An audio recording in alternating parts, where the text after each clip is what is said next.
अमरावती चिरंजीवियों की नगरी, जिसने युगों से ना जाने कितने ही थपेड़ों को सहा है। आर्यवर्त के आकाश में विचरते बादलों के ऊपर तैरता एक विशाल द्वीप, जिसे देवताओं की नगरी भी कहते हैं। युगों से प्रत्येक प्रजातियों का सर्वोत्तम स्वप्न, उच्चतम महत्वाकांक्षा होती थी इसे प्राप्त करना। परंतु इतने सारे उतार चढ़ाव देखने के पश्चात भी आज भी देवताओं का निवास ही कहलाता है।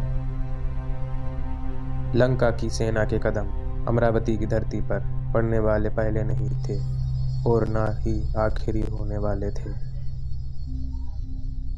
रावण के भाग्य में भी स्वर्ग विजय का श्रेय लिखा था, परंतु अभी उसका समय नहीं आया था। अग्नि की ज्वाला में भस्म होने के लिए तैयार हो जाओ। लंकापति को ज्ञात था कि इस युद्ध का परिणाम क्या होगा। आक्रमण राक्षसी कीड़ों, वह जानता था कि उसकी पराजय निश्चित थी, परंतु वह यह अमरावती पर विजय प्राप्त करने नहीं आया था। वह उसका उद्देश्य नहीं था।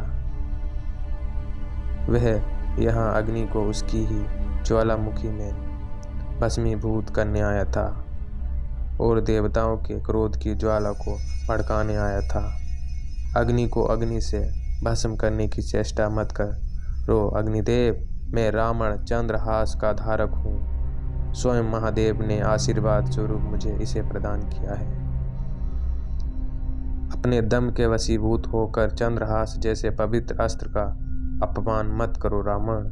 जहाँ से आप पीठ दिखाकर कायर भागते हैं देवराज, रावण नहीं, जितना बल है सब लगा लो। देवताओं ने अपने संपूर्ण बल और शक्ति से उस पर आक्रमण किया, परंतु भगवान शिव द्वारा प्रदत्त चंद्रहास की शक्ति के कारण उसका बाल भी बांका नहीं कर पाए।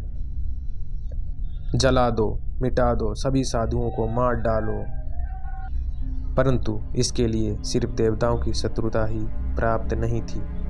आज सबका अखेट होगा, आहार बनोगे तुम सब हमारा। कोई भी जीवित नहीं बचना चाहिए। मारिस के नाम का भय समस्त इनके हृदय में हमेशा के लिए व्याप्त हो जाना चाहिए। दंडक पर अब हमारा असुरों का शासन होगा। रावण के उदय के लिए उसके शत्रुओं की बढ़ती संख्या आवश्यक थी, ताकि समय आने पर वे उसके मित्र बन सके।